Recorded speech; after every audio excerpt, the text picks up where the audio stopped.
À la maison, ne dis jamais ces 3 phrases, sinon tu détruiras toi-même ta famille. Cher ami, à la maison, il y a 3 phrases qu'il ne faut jamais prononcer. Car Proverbes chapitre 18 verset 21 nous dit « La mort et la vie sont au pouvoir de la langue, quiconque l'aime en mangera les fruits. » Écris dans les commentaires « Seigneur, donne-moi une bouche sage, et partage plus ajoute aux favoris pour alerter plus de personnes. » Première phrase, ne dis jamais des mots comme « stupide », « pauvre », « inutile ». Quand tu dis cela à ton mari, ta femme ou tes enfants, tu ne les corriges pas, tu les blesses. Ces paroles négatives attirent les actions du diable et font perdre la paix à la famille. Deuxième phrase, ne dis jamais « c'est fini ».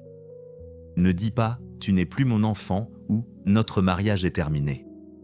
Car Dieu n'abandonne jamais l'œuvre qu'il tient entre ses mains. Quand tu dis « c'est fini », c'est peut-être le moment où Dieu veut recommencer. À la maison, ne dis jamais ces 3 phrases, sinon tu détruiras toi-même ta famille.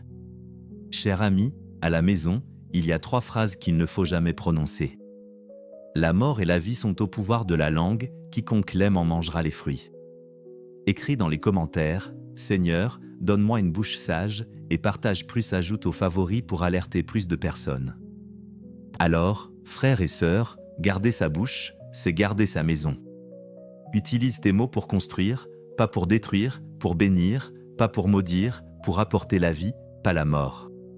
Car les paroles ont du pouvoir. Matthieu chapitre 12 verset 36 dit « Au jour du jugement, les hommes rendront compte de toute parole vaine qu'ils auront proférée. » Que notre bouche devienne la source de la gloire de Dieu.